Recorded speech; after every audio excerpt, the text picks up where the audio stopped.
بالله من الشيطان الرجيم. بسم الله الرحمن الرحيم. الحمد لله رب العالمين. الحمد لله الذي هدانا لهذا وما كنا لنهتدي لولا أن هدانا الله. Itu ayat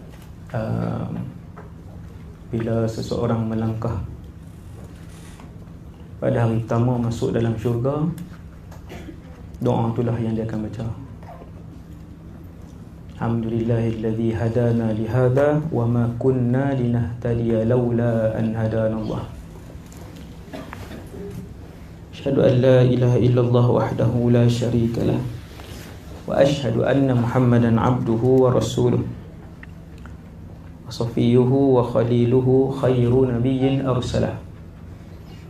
Arsalahu Allahu ilal alami kullihi basyiran wa nadhira. Allahumma salli wa sallim wa barik wa azim wa an'im wa syarrif ala hadha an-nabiyil karim. Salatan wa salaman daimaini mutalazimaini ila yaumiddin. Wa la hawla wa la quwwata illa billah al-aliyyil azim.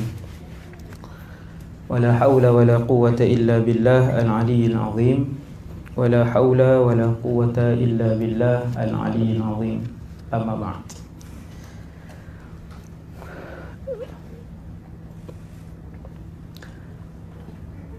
Masih pengurusi majlis, Jawatan Kuasa Pelaksana Program, seterusnya siswa-siswi yang dirahmati Allah Subhanahu Wa Taala sekalian.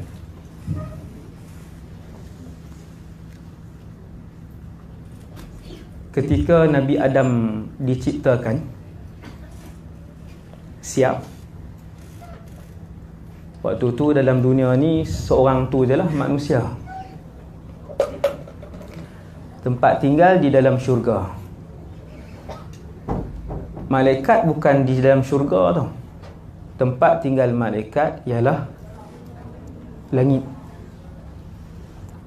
Sampai malam ni,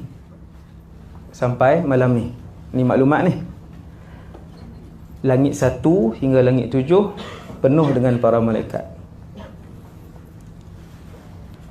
Nabi Adam manusia pertama, Allah Ta'ala cipta dan Allah tempatkan dalam syurga.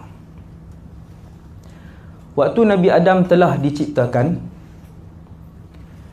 dalam alam ni semua makhluk dah ada. Dalam alam ni semua makhluk dah ada. Bumi, bukit, planet-planet, matahari, syurga, neraka, jin, binatang, iblis, malaikat, arash, qalam, semua dah ada. Manusia ni last sekali yang diciptakan oleh Allah SWT. Kemudian Nabi Adam diuji, diturunkan dengan Sayyidatuna Hawa turun di bumi. Kemudian beranak pinak.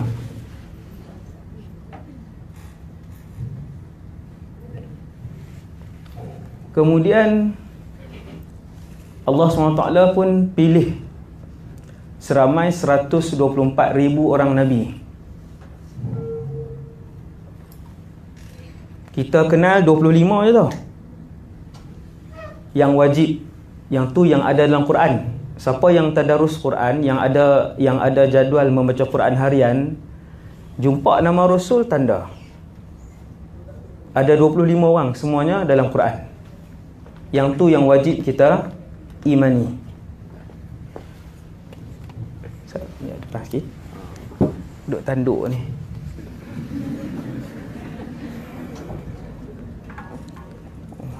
Kan ada termakan itu sah. Ha? Ini yang luar ni. Okey, boleh. Okey. Ya. Rasul ni ramai. Sebab tu bila saya pergi ke Jepun, saya tak ingat dah tahun bila, banyak hari juga, berapa belas hari saya pergi ke sana. Daripada utara sampai ke bawah, naik Shinkansen kan.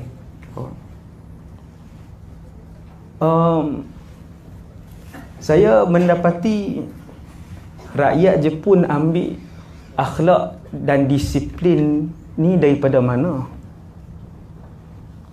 Dia punya amanah dia punya tegas dia, tepati waktu dia punya. Tengok jadual bas dia 1.32, 2.17, 3.41. Kita kata ni melawak ke? Perli kami orang Malaysia ke? Kita try tunggu, bas tu dia sampai tepat. Yang 2.41 tu, bas tu tepat 2.41, bas sampai.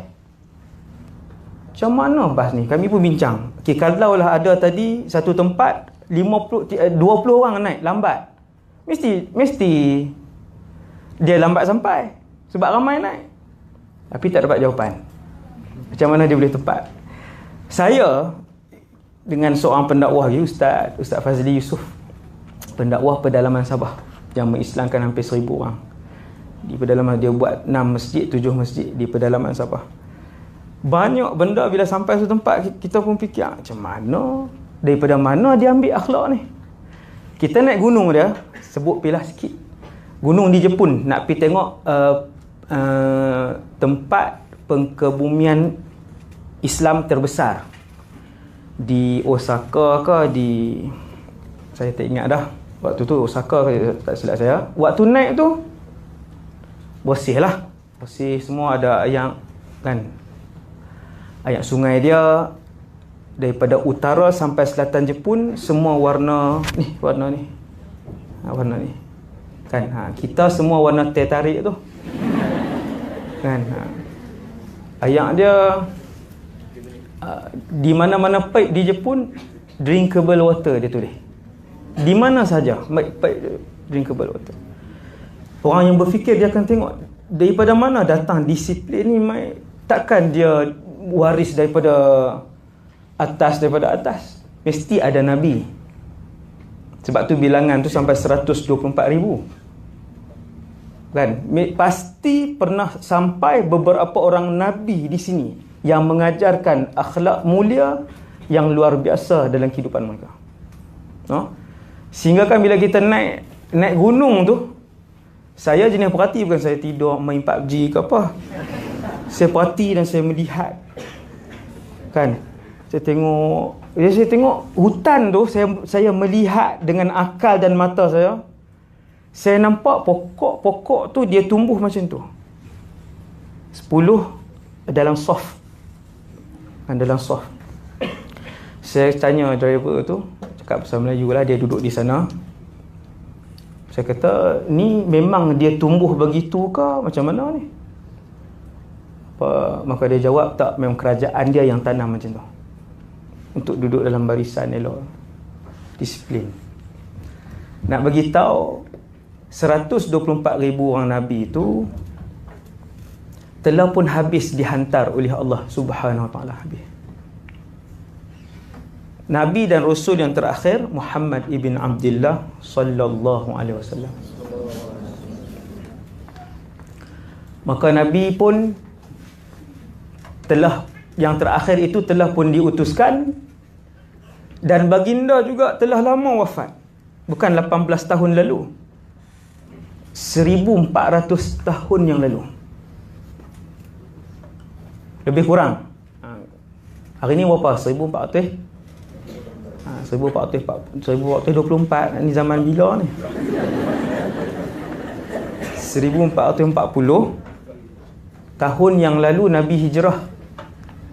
Saya nak minta kamu kira 1440 tahun yang lalu Nabi berhijrah. Nabi wafat pada tahun 11 hijrah.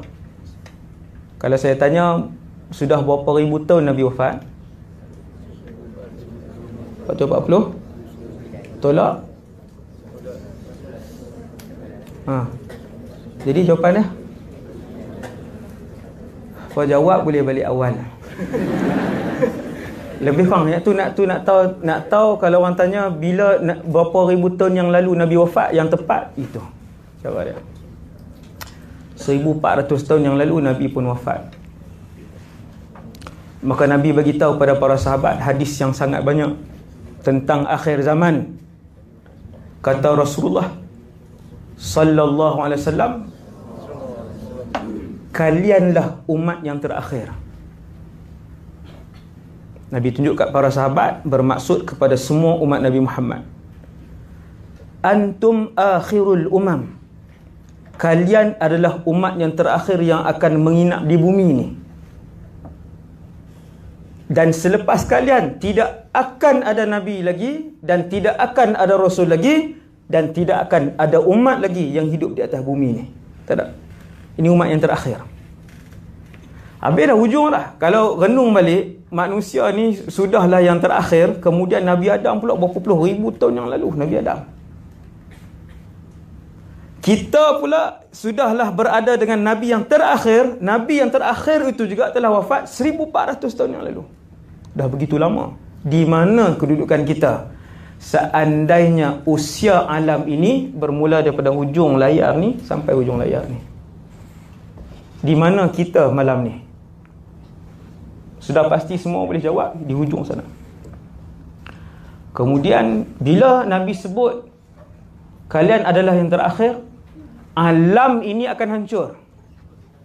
Alam ni bukan bumi saja tau, bukan bumi saja, semua yang siapa nak tambah iman, kaji tentang astronomi, ilmu astronomi. No? Semesta ini mengembang. Dia kembang. Bukan bumi ya. Bumi ini hanya seperti satu debu, satu butir pasir daripada 7 lautan dunia yang ada pasir tu. Satu je hak bumi. Kecil je. Dan dia sentiasa mengembang. Inna lamusi'un. Dalam Quran Allah Ta'ala beritahu. Dan sesungguhnya kami, kata Allah, kami kembangkan alam ini. Mereka kaji, semesta ni dia berkembang, membesar. Subhanallah. Nabi beritahu, ada 2 berita yang paling buruk yang akan dilalui oleh umat ini. Dan betapa beruntungnya umat Nabi Muhammad yang meninggal dunia sebelum menyaksikan 2 benda ni. Setiap satu adalah lebih buruk dari yang lain. Yang 2 ni. Dan kedua-dua berita buruk ini belum lagi berlaku selepas disebutkan oleh Nabi sallallahu alaihi wasallam. 2 berita buruk. Siapa yang mati sebelum jumpa 2 ni selamat. Yang pertama ialah menyaksikan kiamat, dan yang keduanya ialah hidup pada zaman Dajjal hidup. Ni tajuk akhir zaman ni. Inilah cabaran terbesar umat akhir zaman. 2 ni. Yang pertama kiamat. Kiamat kenapa Ustaz? Kiamat ini beberapa detik sebelum berlaku kiamat, sama ada hari ataupun jam, bukan bulan. Beberapa hari ataupun jam sebelum berlaku kiamat, Allah akan mengeluarkan satu angin. Angin ni angin sejuk daripada Yaman ataupun Syam. Angin ni dia keluar. Boleh fahamkah Wak Kedah? Tak maaf lah. Bukan tersasul ni, memang sengaja. Tak lah, kontrol dah. Okey. Angin ni dia keluar daripada Yaman ataupun Syam. Angin dia kena tubuh orang yang beriman, mati.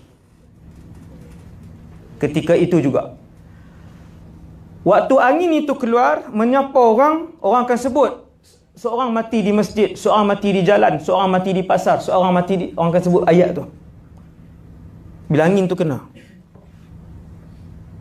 Dan angin ini mengambil nyawa orang-orang yang beriman. Dan angin ini ialah petanda baik.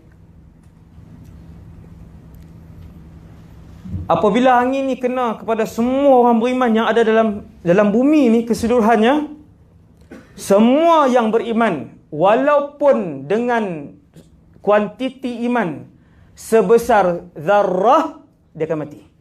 Zarrah, molekul, proton lah, senang sebut. Atom kan, atom, proton. Lama dah tak ingat. SPM 2000.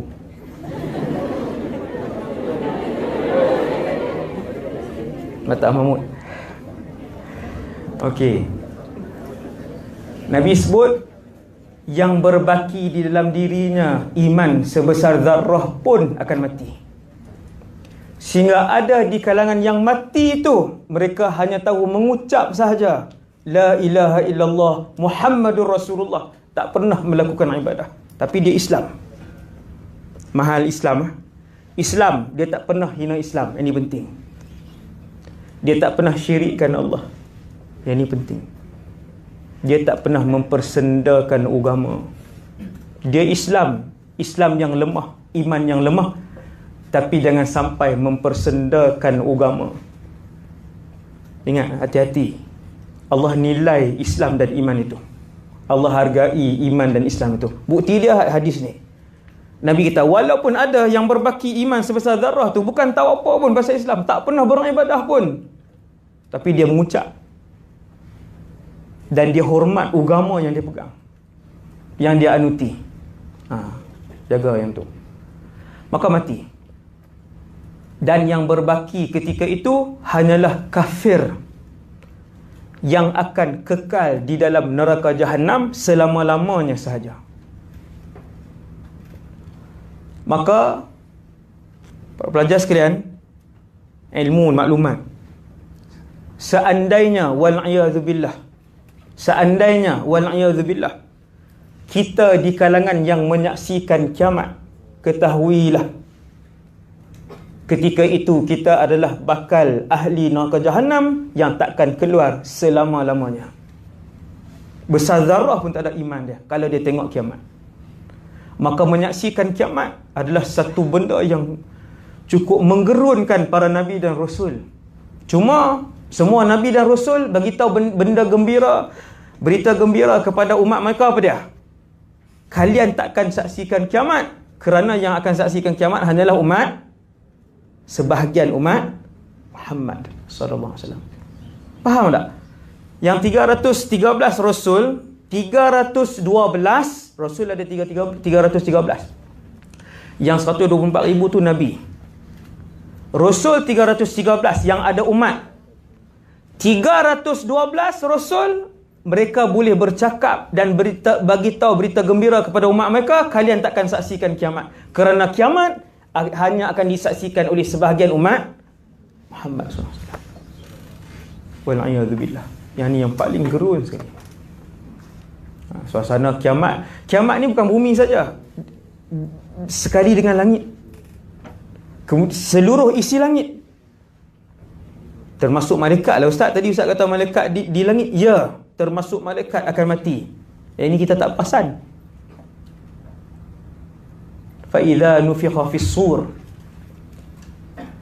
dan ketika mana ditiupkan sangkakala, فَصَعِقَ مَنْ فِي السَّمَاوَاتِ وَمَنْ فِي الْأَرْضِ, semua mati, seluruh yang hidup atas bumi dan seluruh yang berada di celah-celah langit, iaitu malaikat. 5 yang bernyawa akan mati ketika ditiup sangkakala. Yang pertama manusia, yang kedua jin, yang ketiga syaitan. Jin dengan syaitan tak sama.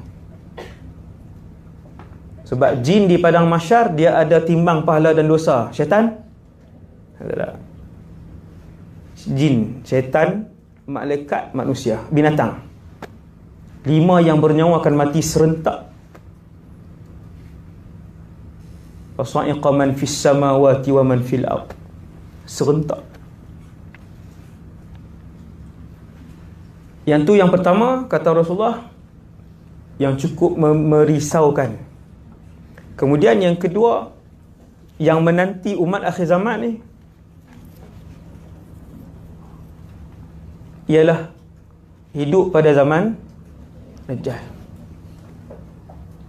Tak lama, 40 hari saja. Kita pun kata, lega Ustaz. Kan, 40 hari tak sempatlah sampai Kuantan. Jauh. Saya nak datang tadi pun masuk jauh. Kan, bukit kanan kiri. Nasib baik ada durian, tengok tadi. Okey, zaman Dajjal 40 hari je. Dajjal ni kena tajuk khas, dia 2 jam setengah. Tajuk dia saja. Rugilah kamu tak ambil tajuk tu malam ni. Saya trailer je lah malam ni. Trailer tak 10 minit.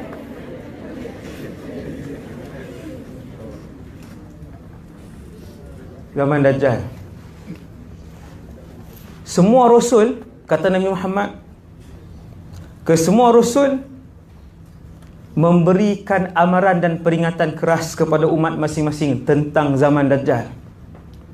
Padahal tak ada kena mengena pun. Start daripada Nabi Nuh, Nabi Saleh, Adam, Idris. Zaman manusia terawal, mana Dajjal jauh lagi. Tak ada kena mengena. Tapi Nabi sebut, ma min nabiyyin illa wa hadzara ummatahu 'anid Dajjal. Itu hadis dia. Saya tak baca malam ni, saya tak baca banyak hadis sebab ini lagi panjang. Kan? Tidak ada Nabi kecuali memberikan peringatan dan amaran keras tentang zaman Dajjal. Satu orang manusia yang seluruh kekuatan sihir dihimpunkan pada dia.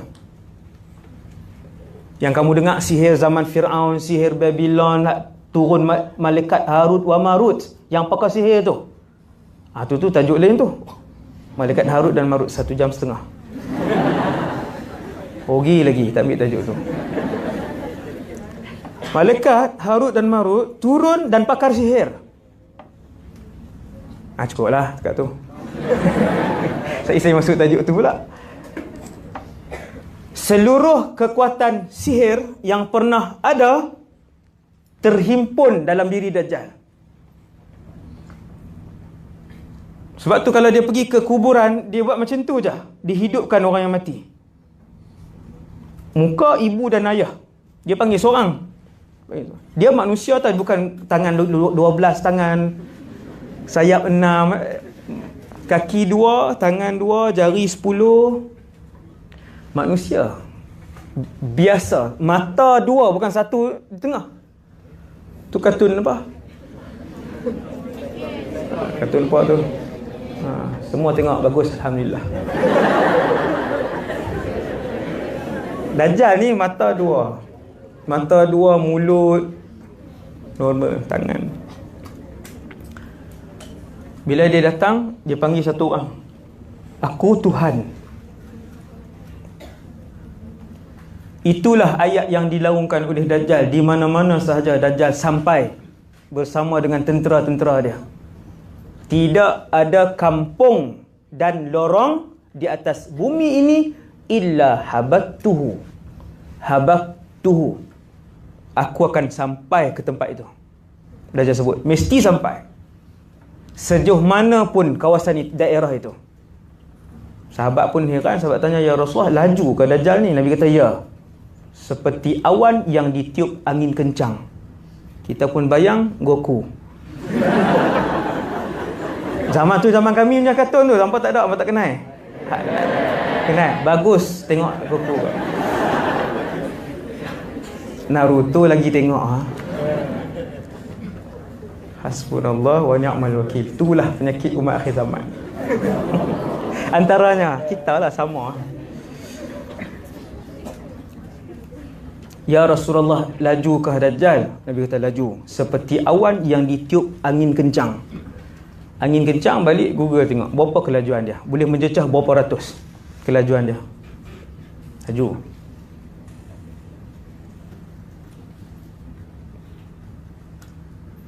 Tujuan Allah datangkan Dajjal satu saja. Selama 40 hari dia duduk di atas muka bumi ni, satu saja tugas Dajjal, iaitu untuk merentap keseluruhan Islam keluar daripada diri seorang umat Nabi Muhammad SAW. Dajjal bila dia tarik kesemuanya sekali. Sikit pun dia tak tinggal dah. Itulah tugas dan misi pertama dan paling akhir Dajjal, iaitu memurtadkan umat Muhammad sallallahu alaihi wasallam. Habis.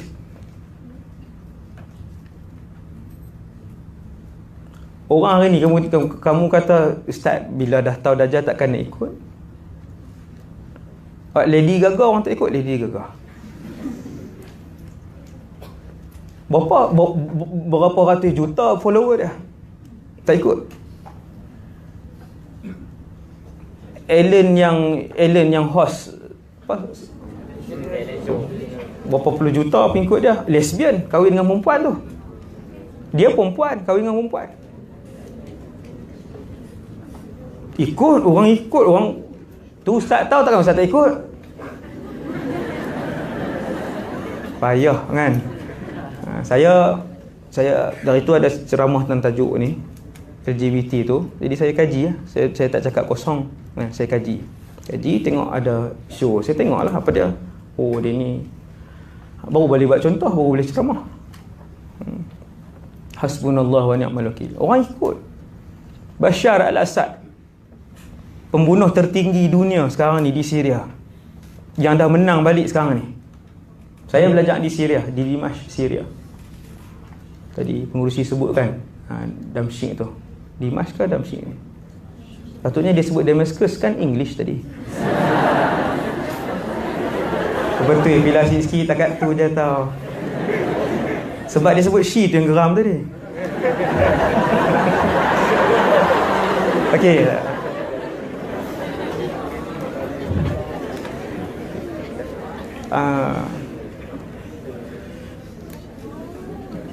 Bashar al-Assad, pembunuh tertinggi dunia sekarang ni. Dia bunuh rakyat dia melebihi 500,000 orang. Bashar al-Assad 500,000 orang dia bunuh. Ada pengikut tak? Puluh juta pengikut dia di Syria. Belasan juta pengikut fanatik. Dajjal bukan sahaja zalim, akan tetapi dia boleh keluarkan galian dan emas di mana sahaja dia berada. Dia tunjuk je ke tanah, dia buat macam tu, naik emas. Bukan yang 1 gram, naik emas, dia bagi. Orang hari ni bagi emas tak ikut, mesti ikut. Lalu kata Nabi, berbondong-bondonglah manusia ikut di belakangnya, seperti mana kawanan tebuan dan lebah yang mengikuti ketua mereka. Nak bagi tahu pun punya banyak yang akan ikut ketika itu. Hasbunallah wa ni'mal wakil. Tak ramai yang selamat. Nampaklah malam ni kita tengok dua tu yang akan kita hadapi. Wallahu a'lam. Sempatkah zaman kita, sempatkah zaman kamu, tak tahu. Cuma di celah-celah itu Allah Subhanahu Wa Taala selitkan dua berita gembira kepada umat ini, iaitu yang pertama, mereka akan hidup bersama dengan seorang Rasul Ulul Azmi. Nama Rasul itu ialah Isa ibn Maryam. Yang ni yang paling seronok. Subhanallah. Tapi nak sampai ke zaman Nabi Isa, kena lalu zaman gelap Dajjal. Dia macam ni, Imam Mahdi keluar Dajjal dalam satu masa. Imam Mahdi bukan saat yang sama, maksudnya zaman yang sama. Imam Mahdi, Dajjal, Nabi Isa turun. 3 orang ni akan duduk dalam satu zaman. Tapi sebelum Nabi Isa turun untuk membunuh Dajjal pada hari ataupun minggu yang sama, Dajjal dah hidup 40 hari. Lama dah. Dah lama dah dia hidup dan dia mengelilingi muka bumi ni. Dan 40 hari itu bukan 40 hari 24 jam. Nabi sebut hari yang pertama panjangnya setahun. Hari pertama Dajjal bila dia keluar di Asfahan ataupun di Khurasan, 2 nama tempat. Bila dia keluar di Asfahan, Khurasan, isytihar ketuhanan dia yang palsu tu, hari yang pertama itu bukan lagi 24 jam, tetapi darab dengan 365.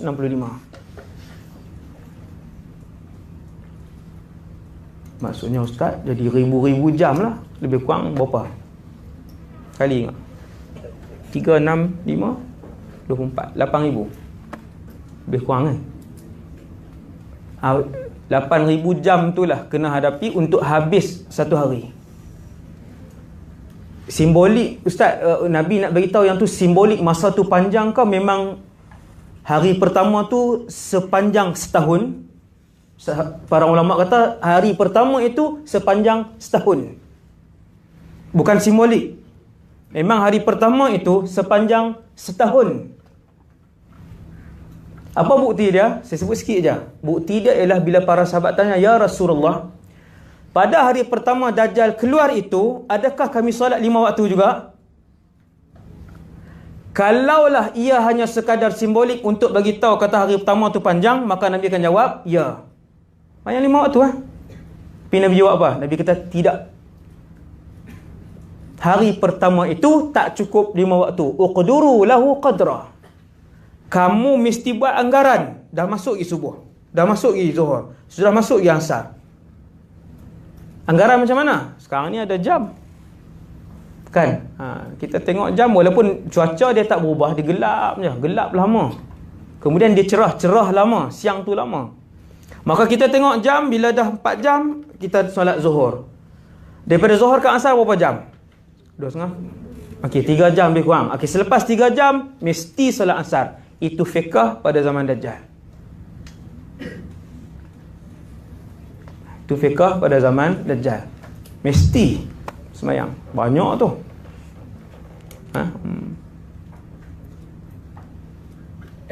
Dan kata Rasulullah, seluruh syaitan bekerja untuknya.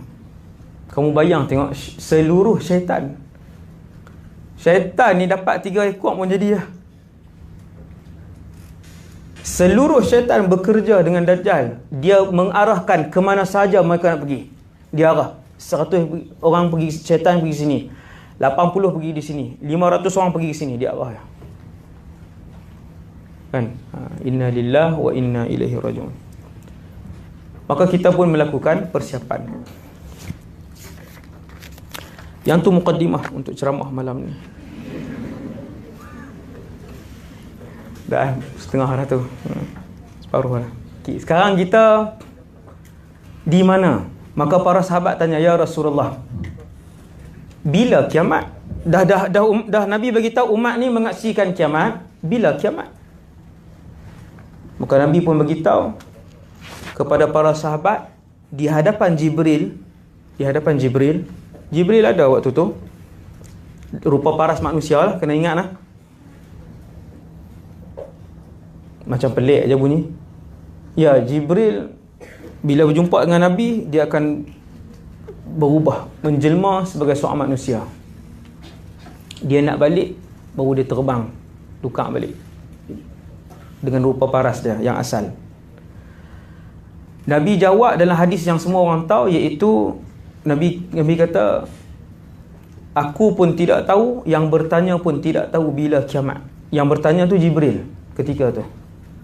Jibril tanya bukan kerana untuk mendapatkan jawapan. Jibril tanya, "Atakum yu'allimukum dinakum." Jibril tanya ketika tu untuk ajar kepada umat Nabi Muhammad sallallahu alaihi wasallam ketika itu para sahabat sampai malam ni, bahawa tidak ada makhluk yang tahu bilakah kiamat. Tak ada. Tahun bila, apa, takkan ada. Jam ke berapa, minit ke berapa, saat ke berapa.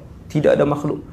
Jibril penghulu malaikat, Muhammad sallallahu alaihi wasallam penghulu segala nabi dan rasul. Tak tahu siapa lagi yang lebih mulia.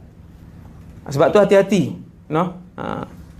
Kalau berguru dengan satu orang kata wali besar apa semua, dia tahu kiamat bila ustaz. Sebab tu kami duduk pergi zikir dengan dia sekarang ni. Dia beritahu dah tahun bila. Ustaz pun tak tahu, koman. Kan? Dia beritahu dah, tok guru tu beritahu dah. Tinggal tok guru tu. Kalau dia beritahu tahun bila, dia kata tahun ustaz kan 2071. Contoh dia sebut kan. Nampak ah? Bila kita ada ilmu, Jibril tidak tahu, Nabi Muhammad tak tahu. Kemudian Jibril tanya apa tanda-tanda dia. Nabi pun sebut. Nabi sebut tanda-tanda kiamat bukan di situ saja, tapi di banyak tempat.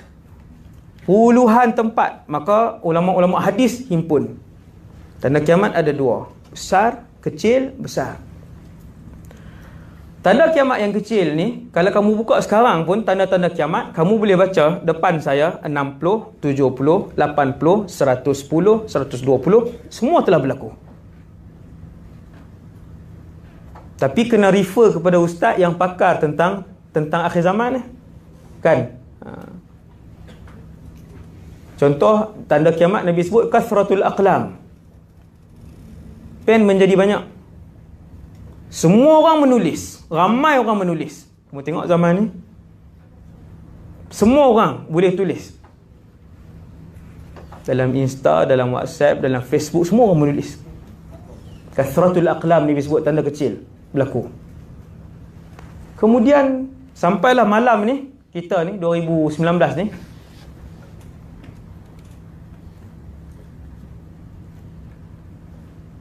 berbaki tanda-tanda kecil yang kanan. Tanda-tanda kiamat kecil yang kanan. Antaranya, Sungai Furat akan kering dan terzahir ketika itu gunung emas. Bukan emas hitam, emas tu. Sungai Furat dia akan kering, turun. Kemudian ada gunung emas. Itu tanda kecil kiamat, tapi yang kanan. Bila saya sebut yang kanan ni maksudnya sangat menghampiri tanda besar yang pertama, iaitu Dajjal. Tanda besar 10 yang tanda besar yang paling terkenal 10. Nombor 1 ikut turutan Dajjal. Kering sungai ni, ada segunung emas, semua orang akan pergi dan berbunuh-bunuh. Daripada 100 orang, 99 akan mati. Kita tahu dah hadis ni. Nabi larang, Nabi bagi peringatan. Jangan sekali-kali nanti kalau tahu berita, jangan di kalangan kita ada yang pergi, kan? Sebab Nabi larang. Yang pergi itu mati, berbunuh-bunuh dan mati. Dan antara tanda kanan, tanda kiamat kecil yang kanan ialah keluarnya Al-Imam Al-Mahdi, yang nama dia Muhammad ibn Abdullah. Imam Mahdi ni tajuk khas. 2 jam setengah. Bukan pendek punya cerita Imam Mahdi, sangat panjang. Kamu dengar ceramah Imam Mahdi, kamu boleh beza dengan Imam Mahdi palsu. No? Di Malaysia pun ada, di seluruh dunia ada. Setiap tahun keluar Imam Mahdi. Setiap tahun. Saya jumpa 2 orang perempuan, 2 orang Imam Mahdi. Sebab dia tak dengar ceramah saya. Dia kenal laki baru dia boleh mengaku. Dah lah nama Maisarah, nama Khadijah ni kan dia mesti lelaki dan nama dia mesti Muhammad bin Abdullah. Nama Faizal pula tu mengaku saya lah Imam Mahdi. Tanya nama apa? Tak boleh. Dia mesti nama Muhammad ibn Abdullah. Siapa yang dengar Nabi perincikan ciri-ciri Imam Mahdi, dia mesti takkan terpedaya dengan Mahdi-Mahdi yang palsu. Tapi betapa banyak keluar Mahdi-Mahdi yang palsu ni, dan ramai pula pengikut dia. No? Dr. Zakir Naik pun pernah ceramah bangkit seorang Imam Mahdi. Dia buat pengumuman, dia kata pengumuman yang penting, dia tak tolong dengar. Akulah Imam Mahdi yang Nabi sebut. Lepas tu Dr. Zakir kata apa? Cuba cakap bahasa Arab sikit. Dia pun Alhamdulillahirrabbilalamin, Ar-Rahmanir-Rahim. Dia dibaca sampai habis. Betul-betul ni kan? Dia baca Fatihah. Ngarut lah. Imam Mahdi mesti Arab, mesti lelaki, mesti orang Madinah, mesti orang Madinah, no? Orang Segamat, Kuantan, apa nama ni, Negeri Sembilan. Tak payah berangan lah, jauh sangat tu. Madinah jauh sangat. Pastikan Madinah dulu. Saya jumpa wanita, subhanallah. Nak cerita kat kamu, akhir zaman serangan sangat dahsyat. Serangan jin-jin kafir dan syaitan sangat dahsyat. Dia masuk dalam tubuh ni, masuk dalam tubuh atau dia communicate dengan orang ni kan. Kemudian orang tu duk ingat malaikat. Dia main dengan rup putih apa semua. Dia ajak Quran, dia ajak solat apa semua. Satgi dia selitkan hak yang sesat. Ini yang saya jumpa, 2 orang. Yang saya jumpa ni, dia boleh pegang di sini, dia cakap dengan suara lelaki. Ya ustaz, memang saya pun duduk jauh. Bila dia cakap balik elok, saya duduk dekat balik. Satgi dia tekan di sini, subhanallah. Depan saya, dia kata, saya lah Mahdi. Ustaz mesti bai'ah saya. Subhanallah. Amai hak lelaki jangan cerita. Yang lelaki-lelaki terbaru bulan lepas mai jumpa saya, Imam Mahdi juga. Tak tipu ni bukan tipu. Wakil Imam Mahdi, timbalan dia. Imam apa saya tak tahu. Dah tak melawak. Dia punya Imam Mahdi di Kelantan. Oh sorry ya, bukan ni, memang buat kebetulan. Rombongan Imam Mahdi tu sampai, timbalan dia mai. Ajak saya dan dia berkata saya kena ikut, dia kata. Ustaz Wadi diberi arahan oleh imam kami untuk membai'ah kami. Saya nak gelak, nak angkat kursi tok atas kepala dia pun ada. Saya bercampur baur ketiga tu. Nak lompat atas kepala dia, nak sakit kan. Jadi ramai, terlalu banyak. Dan benda tu datang. Jin Ifrit tu duk datang jumpa depa. Jin Ifrit tu datang satgi yang dengan mata kasar orang lain tak nampak, tapi semua rumpun yang menyokong Imam Mahdi tu akan nampak. Okey, datang. Semua pakat bangun. Waktu sembang tu dia beritahu lah, Rasulullah sampai. Semua pakat sedih, saya pun tengok. Saya tak boleh nak buat sedih lah sebab saya tak nampak. Hati-hati, akhir zaman sangat banyak. Bulan lepas kalau tak silap saya yang datang dekat kolej kami di sekolah tu, di sekolah kami. Datang, mai jumpa saya, mai beritahu. Kesian. Sangat banyak. Kena ada ilmu. Bila kamu ada ilmu, insya-Allah, ilmu dan iman gabung dua tu boleh beza. Kemudian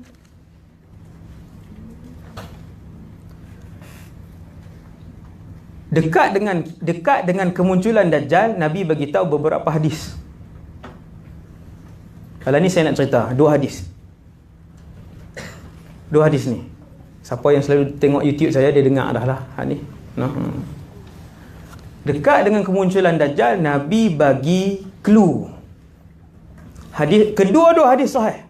1, inna amamad Dajjal, sesungguhnya dekat dengan kemunculan Dajjal, sinina khadda'ah, kalian akan tengok kehidupan umat Nabi Muhammad ketika itu dikeliling mereka penuh dengan penipuan. Ramai orang menipu. Kamu tengok hari ni, hasbunallah wa ni'mal wakil. Tengok dalam internet hari ni, berlumba-lumba orang tipu. Dia buat satu iklan, rumah anak yatim nak dikosongkan. Anak-anak yatim yang berbaki ni nak dibahagi-bahagikan. Bukan ayat-ayat tak elok, dia guna ayat elok ni, dia buat ayat elok. Berikut ialah umur anak yatim, pecahan anak-anak yatim mengikut umur, nama lengkap apa semua bawah. Dia bagi 3 nombor telefon. Siapa yang nak ambil anak angkat, sila hubungi nombor-nombor di bawah, 2-3 nombor. Telefonlah 3-3 nombor, 3-3 tak ada dalam talian. Manusia berlumba hari ni. Itu satu contoh, satu yang saya buat daripada puluhan berita tipu yang kita tengok setiap hari. Setiap hari. Penipuan ni bukan kata dalam internet saja. Kamu hidup keliling pun, nanti kamu akan berurusan dengan orang. Berurusan di situ, berurusan di sini, kamu akan tengok penipuan hari ni. Janji kemudian tipu, cakap kemudian tipu. Kata Rasulullah, inna amamad Dajjal, dekat dengan tahun kemunculan Dajjal, kamu akan tengok di keliling kamu penuh dengan penipuan. Yang ni yang kita rasa hari ni, yang ni yang kita rasa. Yang ni kita bila baca hadis Rasulullah ni, ya Rasulullah, seolah-olah di sinilah kami hari ni. Tak habis lagi hadis tu, Nabi kata yukhawwanu fihal amin. Orang yang amanah, yang jujur, dituduh khianat. Wa yu'tamanu fihal khain. Orang yang khianat, memang penipu, khianat, dia yang disebut-sebut sebagai amanah. Kata Rasulullah, hadis sahih. Yusaddaqu fihal kadhib. Pencakap bohong pada zaman itu yang dipercayai, dan yang bercakap benar pada zaman itu dekat dengan kemunculan Dajjal, mereka lah yang didustakan.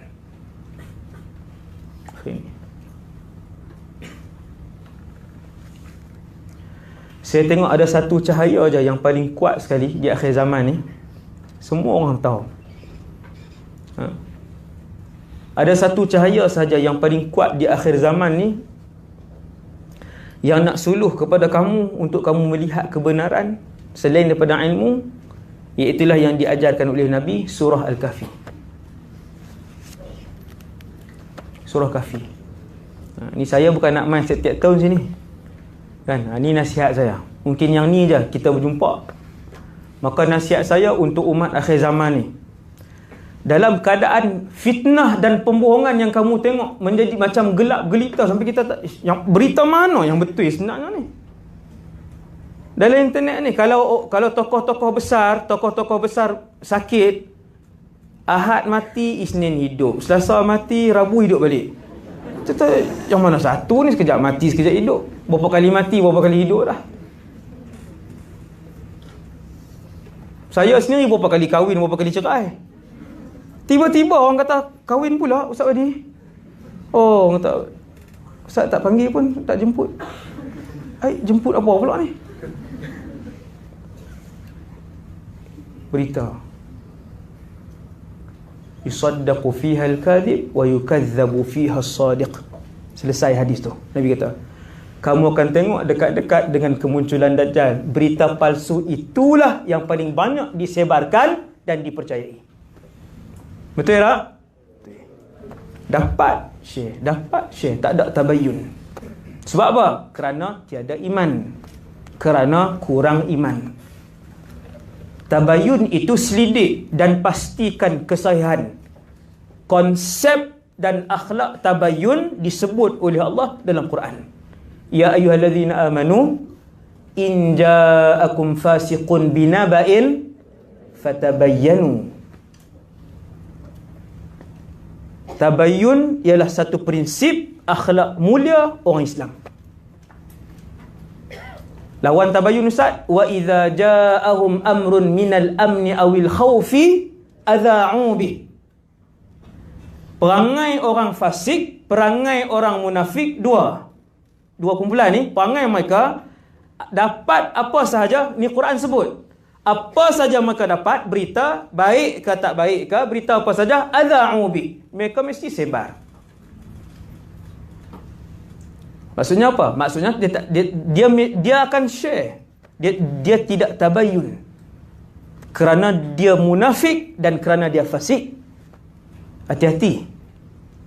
Mulai pada hari ini hati-hati. Dapat berita lebih selamat tak sebar daripada sebar zaman ni. Zaman ini lebih selamat dan lebih tidak berdosa, tidak sebar daripada sebar.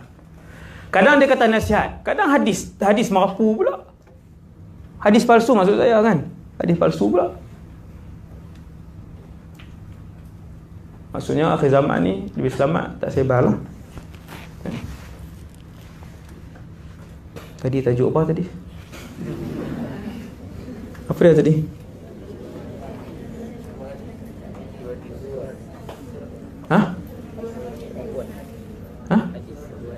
Dua hadis. Hadis apa? Apa mana ni? Ya Allah. Ha? Dekat dengan Dajjal. Hadis apa saya nak sebut lah? La haula wala quwwata illa billah. Saya letih daripada pagi tadi, tak rehat lagi. Sampai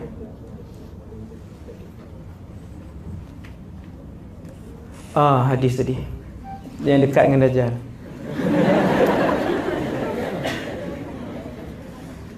Okey.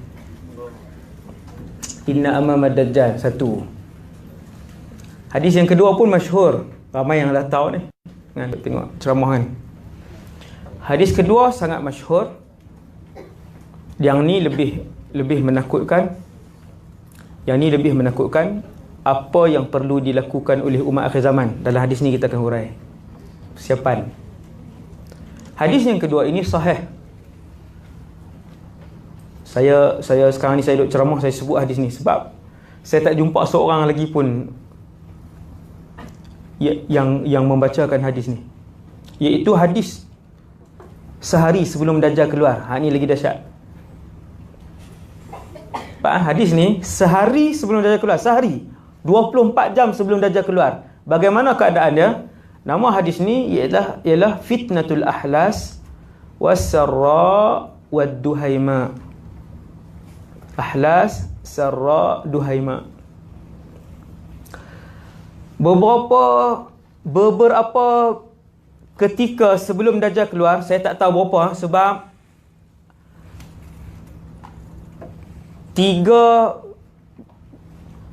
fasa terbesar sebelum Dajjal muncul ni, 3 fasa ni bermula daripada berapa bulan wallahu alam. Tapi ending dia sehari sebenarnya keluar ending dia. Dia mula berapa bulan wallahu alam. Dia bermula dengan fitnah ahlas. Fitnah ahlas ini kata Rasulullah, hiya harabun wa harbun. Nabi tanya, ya Rasulullah, wa ma fitnatul ahlas? Fitnah ahlas itu apa ya Rasulullah?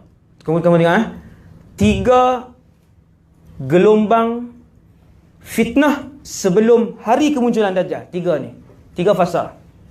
Nabi pun sebut ahlas ini ialah satu tempoh sebelum Dajjal muncul, bumi ini akan penuh dengan peperangan. Ini dia ada kaitan dengan hak cerita Imam Mahdi tadi. Pada zaman Imam Mahdi akan berlaku perang demi perang demi perang. Kemuncak perang itu ialah perang yang akan berlaku di Syria. Nabi sebut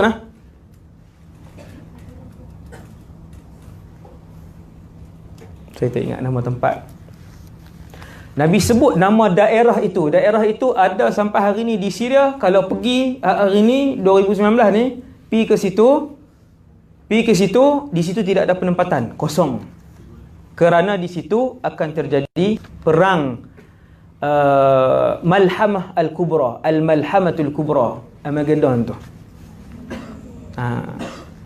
Perang itu akan menghimpunkan kekuatan seluruh kufar di bawah satu bendera.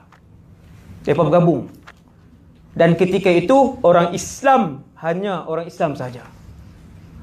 Dan yang akan menyertai peperangan itu hanya awliya sahaja, orang-orang soleh sahaja. Subuh 7.30 takkan pergi perang tu.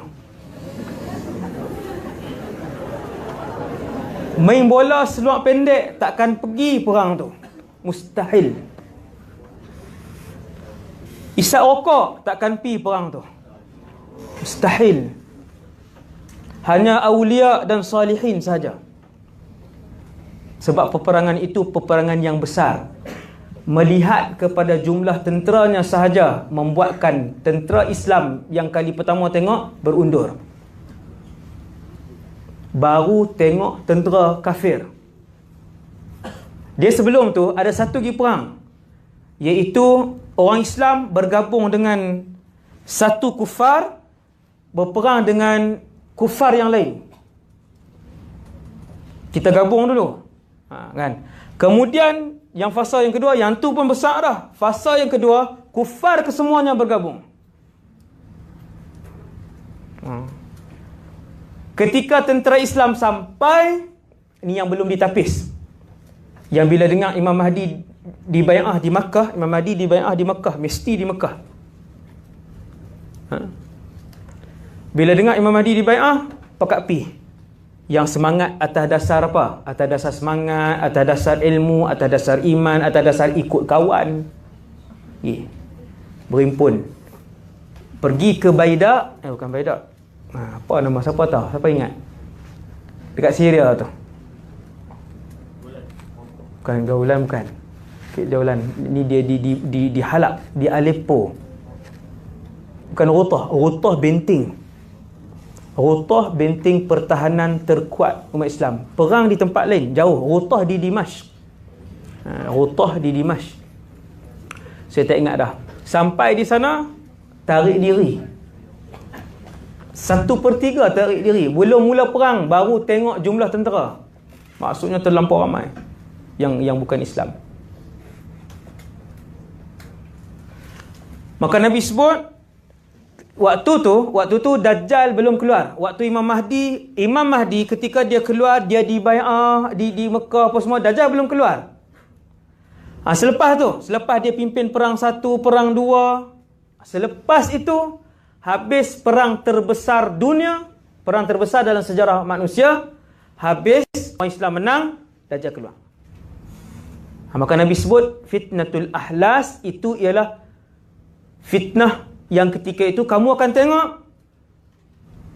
kemanusiaan, tamadun manusia ketika itu akan kehilangan banyak nyawa dan ahli keluarga. Nyawa ahli keluarga sekali lah tu silap. Banyak kehilangan ahli keluarga, nyawa, kematian, dan yang kedua kehilangan harta benda, kemusnahan harta benda. 2 benda Nabi sebut. Trademark kepada fitnatul ahlas ialah kehilangan nyawa ahli keluarga dan juga harta benda sehingga tidak berbaki sedikit pun. Sebab tu, kan perang tu perang terbesar sejarah manusia. Memang ramai, sangat ramai yang mati dan banyak harta benda yang musnah, dan Nabi sebut lagi, Nabi kata hingga tidak berbaki sedikit pun. Kemudian berakhir fitnah ahlas itu. Mula gelombang yang kedua, makin dekat lah. Makin dekat. Nama dia fitnah Sarra. Ni Dajjal tak keluar lagi ni. Gelombang yang kedua namanya Sarra. Sarra ini bermaksud kegembiraan. Kenapa? Ketika itu Nabi sebut, kamu kan tengok, bila fitnah yang kedua ni berlaku, fitnah yang kedua ni dia ada 2 peristiwa.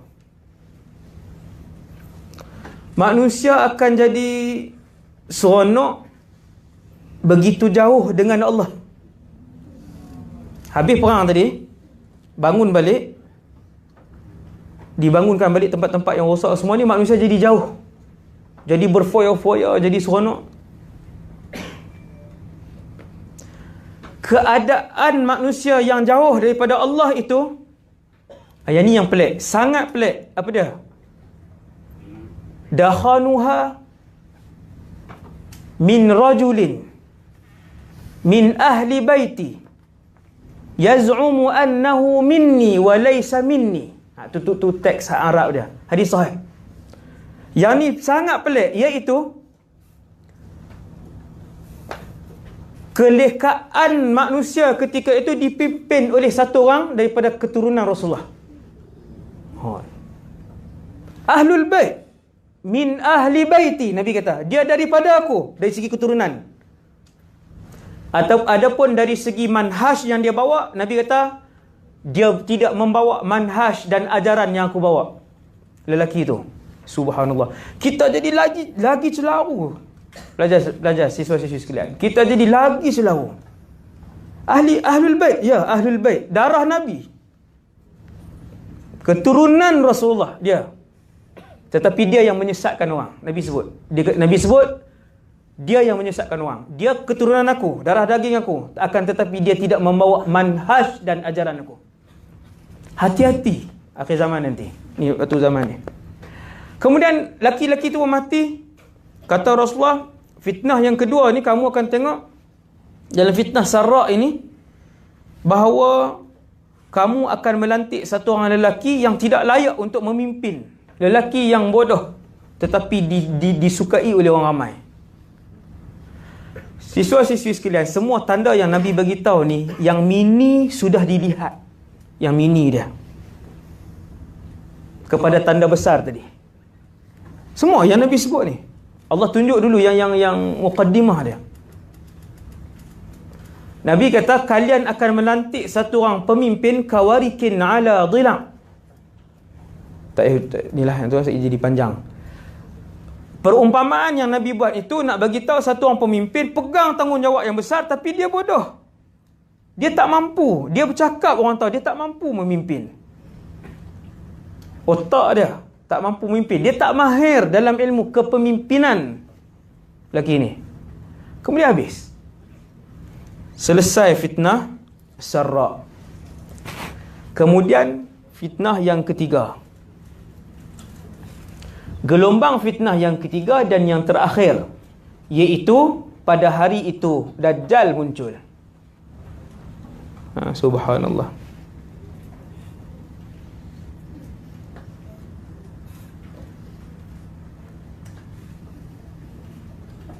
Iaitu bila berlaku fitnah ni, Nabi sebut umat aku ketika itu melihat satu perkara, mereka tak tahu benda itu benar ataupun tidak benar. Berlaku tak hari ni? Berlaku. Yang ni yang mini, yang muqaddimah punya. Hari ni yang kamu tengok bila main satu berita, tu ya kedok ni. Tak tahu. Main satu ajaran kita pun tak tahu bertepatan ataupun tidak dengan ajaran Islam yang sebenar. Tak tahu. Pada zaman fitnatud duhaima itu, kehidupan umat aku seolah-olah dalam keadaan yang gelap gelita. Mereka tidak lagi sempat untuk melakukan kebaikan. Badiru bil a'mal fitanan ka qita'il lailil muzlim. Nabi kata sebelum sampai pada zaman itu, kamu tak sempat untuk membaca Al-Quran. Kamu tak sempat untuk solat 2 rakaat dan kamu tak sempat untuk berzikir dan bersedekah. Zaman tu, para pelajar sekalian, datang zaman itu, fitnah duhaima, manusia tak sempat untuk melakukan kebaikan dan ibadah. Sampai tahap tu. Maka Nabi kata, sebelum sampai zaman itu, fatrah itu, fasa itu, badiru bil a'mal, pulunlah untuk buat kebaikan. Ni zaman malam ni. Tak sampai lagi zaman duhaima tu. Pada malam ni, saya seru diri saya dan kita semua untuk berusaha sungguh-sungguh untuk melakukan kebaikan. Buat bagi banyak. Dia sampai zaman tu, kata Rasulullah, fatrah itu, nak buat baik tak boleh, nak buat ibadah tak boleh. Yusbihur rajulu mu'minan wa yumsi kafiran. Nabi sebut satu contoh zaman tu. Pagi itu dia masih Islam, petang itu dia sudah kufur dan murtad. Au yumsi kafiran, au yumsi mu'minan wa yusbihu kafiran. Petang itu dia masih Islam, bangun pagi esok dia sudah murtad, sudah kafir. Zaman apa ni? Zaman duhaima. Dahsyatlah duhaima. Sehingga Nabi sebut la tad'u ahadan illa latamathu latmatan. Fitnah duhaima ketika mana dia tersebar ke seluruh muka bumi, setiap umat manusia, umat Nabi Muhammad akan terkena dengan fitnah itu, Islam ataupun kafir, iman dia kuat ataupun iman dia lemah, dia kena. Kena tuan. Tuan-tuan pula. Kena. Kemuncak kepada fitnah duhaima. Tengok kemuncak kepada fitnah duhaima. Sehinggalah terbagi ketika itu semua manusia ila fustatain. Kemuncak kepada duhaima ialah kamu akan tengok bangun pada pagi esok umat Nabi Muhammad di mana saja terpecah dua. Yang ni hari yang Dajjal nak keluar. Kamu pergi mana pun dia jadi terpecah secara tak sengaja, terpecah macam tu. Satu kumpulan belah sini, satu kumpulan akan belah sini. Tengah tak ada siapa. Hak tengah ikut siapa tak tahulah. Nabi sebut dunia ketika itu, kamu pergi ke mana pun, umat aku dia terpecah dua. Satu fustatu imanin la nifaqa fi. Satu kumpulan akan dipanggil kumpulan orang beriman, tak ada satu pun yang munafik dalam kumpulan tu. Bila kamu berjalan, kamu boleh jumpa satu kumpulan semua geng munafik. Semua geng hak sat semayang, sat tak semayang. Contohlah, geng munafik duduk setempat, geng fasik, tak bercampur ketika itu. Fustatu nifaqin la imana fi. Nabi kata kumpulan kedua itu adalah semua kumpulan munafik dan fasik yang tidak ada seorang pun orang beriman di situ. Apabila kamu melihat suasana itu, fantazirud dajjal, maka tunggulah dajjal keluar, min yaumihi aw ghadih, pada hari itu atau esokkan harinya. Nabi sebut. Itu hari kemuncak fitnah Ad-Duhaimaq yang jarang dibahaskan. No? Maka kita yang hidup ni akhir zaman ni, akhir hujung zaman ni kan, yang akan kita saksikan dua peristiwa tu, persiapan yang paling besar sekali ialah perkukuhkan iman kita. Umum sangat ustaz kan? Jaga semayang, jaga solat. Hari ini zaman orang tak solat. Zaman orang tak solat. No? Di mana sahaja majoriti tidak solat. Dia bila tak solat jadi fasik. Bila jadi fasik, dajjal keluar. Memang confirm ikut dajjal bila fasik. Persiapan kita buat apa yang Allah wajibkan. Benda apa yang Allah wajibkan? Ada 150. Semayang, tak aurat. Kan? Itulah.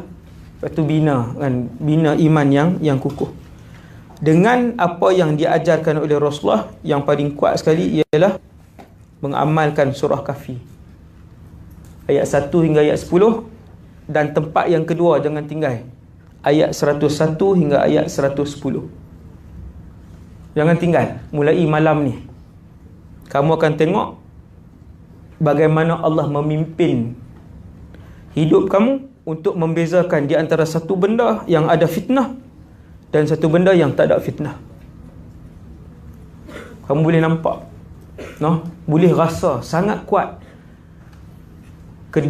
Kedua-dua tempat itu, surah Kahfi ni diturunkan khusus oleh Allah sebagai perisai kepada umat akhir zaman untuk mendepani Dajjal dan kesemua fitnah-fitnah kecil yang lahir daripada Dajjal.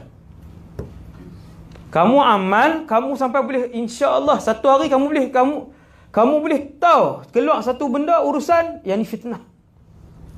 Ini fitnah. Dia ikut. Dia cahaya dia kuat. Senjata Kahfi khusus untuk fitnah akhir zaman. Fitnah Dajjal saja ustaz? Tidak. Kata para ulama, dua tempat dalam surah Kahfi itu dibentuk khas untuk mendepani fitnah Dajjal. Nombor dua, untuk mendepani kesemua jenis fitnah akhir zaman. Kesemua jenis fitnah akhir zaman. Jadi saya rasa sekadar itu dulu untuk malam ni.